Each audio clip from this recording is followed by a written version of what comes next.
Well, I have to say I'm pleasantly surprised. The riots in America on Friday and Saturday, particularly in the Minneapolis area, were not nearly as bad as I was, well, if not expecting, fearful of. You see, last summer we had really, really bad destruction in Minneapolis and other major American cities following the death of George Floyd.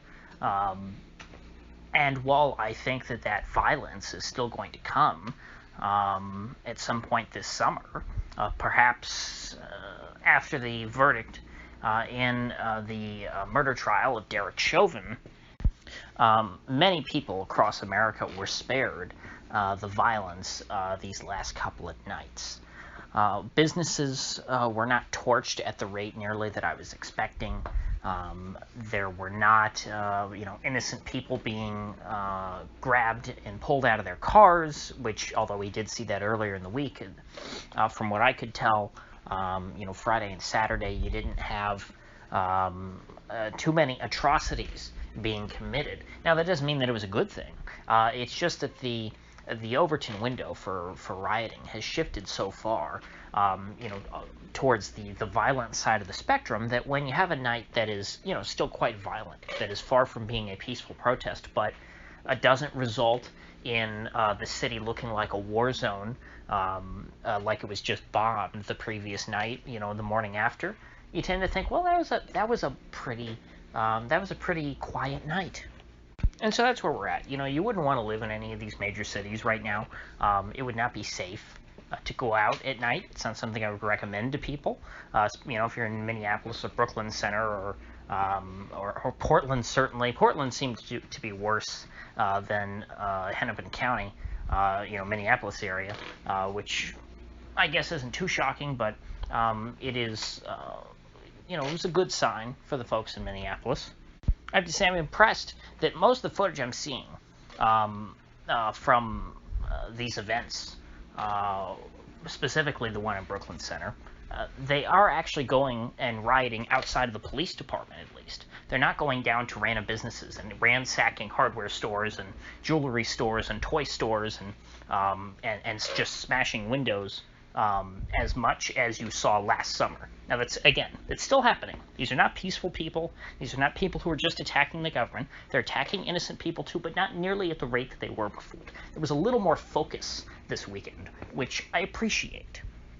There was much more of a focus on the actual cops. It wasn't just people as much who were just angry and going out and stealing things and smashing windows just for the heck of it. There was a bit more of an actual, logic behind what they were doing. Now, again, it was still, I want to emphasize, this was not a highly disciplined mob by any sense. This was not a siege on the police department that was concentrated and as I said, well disciplined. Far from it, but it is still a much more advanced than what we saw last summer.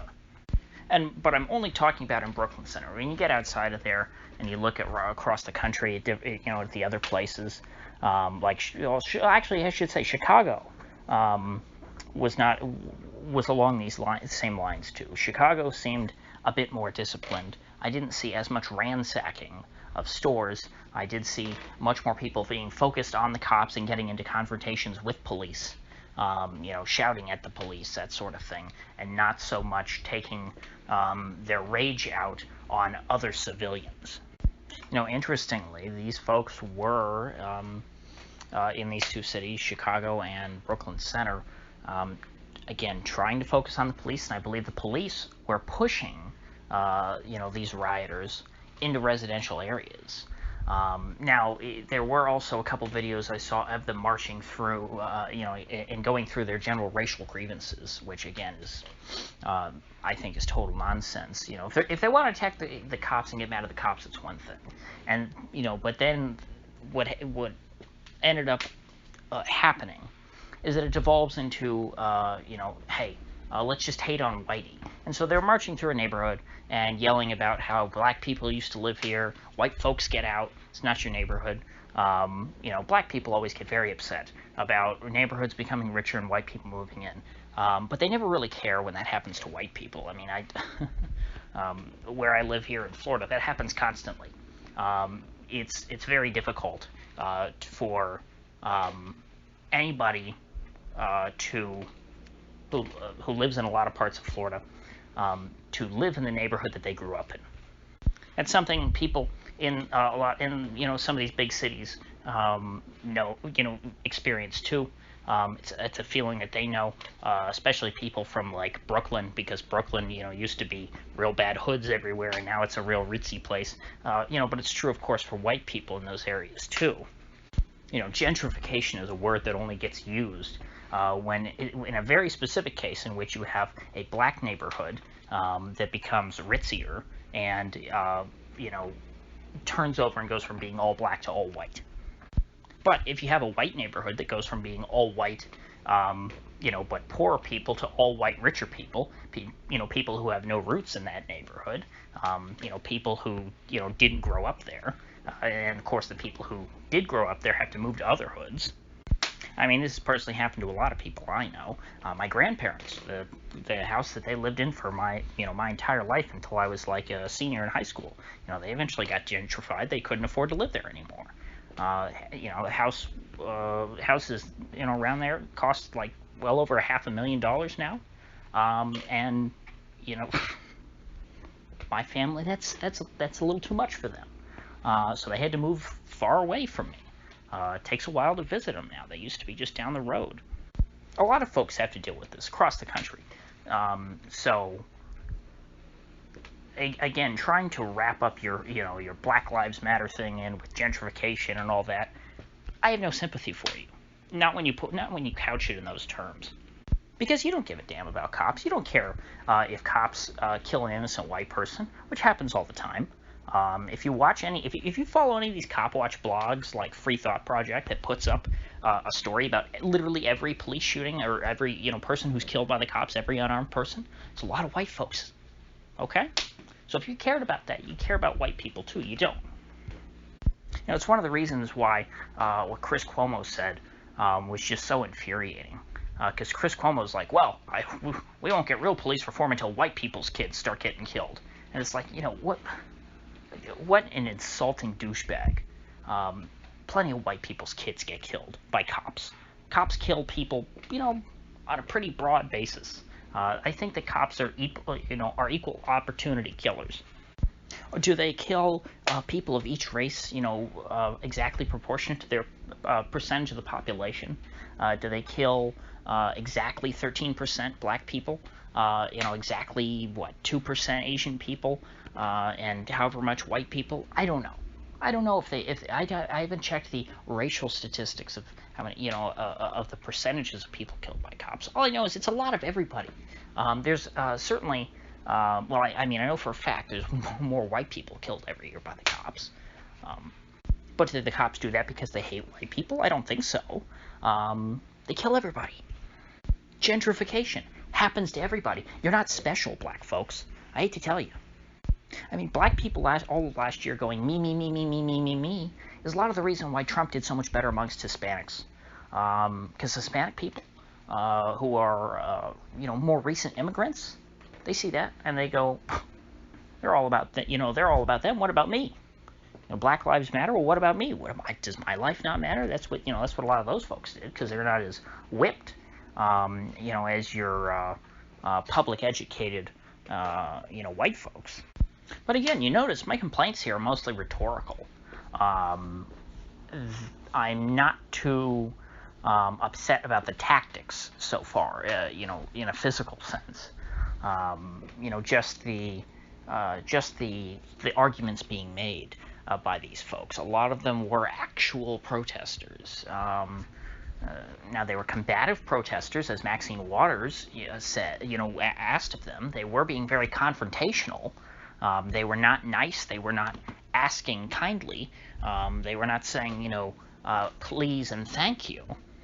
And if Auntie Maxine is any indication, if old Chauvin is not convicted of all three charges at the very least, we're going to have a lot of trouble ahead. And so perhaps people on their best behavior, waiting for the, waiting for what the jury decides. And in the case that the jury doesn't go their way, perhaps then they will take out their rage on the rest of society. Maxine Waters really knows her stuff when it comes to rioting. I believe she's old enough, so old, in fact, that she helped incite the LA riots back in the early 90s. So, perhaps she will be able to be, she'll be an influential figure in inciting these next riots if they truly are to come. We are to expect a jury verdict in the Chauvin trial this week, and the performance of the prosecution has been mixed. I think that initially, demographically speaking, they got a very favorable jury, and so they worked very hard to make sure that the jury was stacked in their favor. And so, first of all, they got the venue of the trial kept, to be the Minneapolis area. The trial is being held in Hennepin County, so therefore the jury pool that they're pulling from is, a bunch of people who remember vividly the riots of last summer and the whole George Floyd controversy. It's going to be, it would be almost impossible to find people who were unfamiliar with the story and with the whole case. Moreover, Minneapolis is an overwhelmingly Democratic city. Democrats, people who voted for Joe Biden, based on polling, it would seem overwhelmingly believe that Derek Chauvin is guilty, and that he, is a cold-blooded murderer who is guilty of even more than what the prosecution charged him with. So based on that alone, the jurors, you would think, would be overwhelmingly biased in favor of the prosecution. And then second of all, or third, whatever point I'm on, they were they did a very good job making sure that the jury was disproportionately young, based on a typical Minneapolis jury, and disproportionately non-white. So all of these things, all of these factors, are things that would make the jury, from a demographic perspective, statistically biased towards the prosecution. But once you got past opening statements and into the actual presentation of evidence and witnesses and whatnot, the prosecution had a lot of missteps. I think that they took a few more black eyes than the defense did when it came to that actual phase of the trial. So, considering all that, it seems pretty reasonable to think that the jury might convict on only, two or maybe even one of the three charges. I think it's safe to say that, vast majority of them think that Chauvin is at least guilty of something. So they're going to want to convict him of something, I think. But the defense might have done, I think, a good enough job to convince them that, perhaps Chauvin isn't guilty of as much as they perhaps initially thought. And that, somewhere in the middle, maybe not have the second-degree murder charge. Maybe that is a little too much. Maybe trying to prove that he intentionally killed George Floyd, is a little much. Or, I'm sorry, they didn't go with second-degree murder, did they? Did they go with third? Because I know they might have done second-degree manslaughter. Anyway, I can't remember now. But that's not important. That's not important. This is not a trial analysis video. What's important is how a potential verdict like that, where they convict on one or two and acquit on the other, the rioters are not going to be satisfied with that. In fact, the way that Maxine Waters was talking is that these people should not be satisfied with any verdict, even if they convict on all three, because apparently people think that Derek Chauvin should have been charged with first-degree murder, which is absurd. How you would even try to rationalize the idea that Derek Chauvin, woke up that morning and said to himself before anything, I'm going to kill George Floyd today, and I'll find a way to do it. It's a cartoonish idea. But people know first-degree murder is worse than second or third degree, so if he's not charged with the worst thing, well, then the justice system must be going easy on him. And so, therefore, we riot. And so I think that even though things were not that terrible this weekend.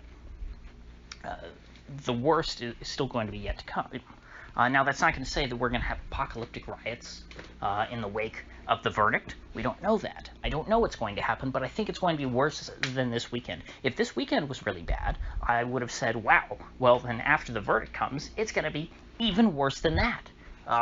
So no matter what, however this weekend went, I think that the post-verdict riots were going to be worse. So I think I'll end my thoughts there for today.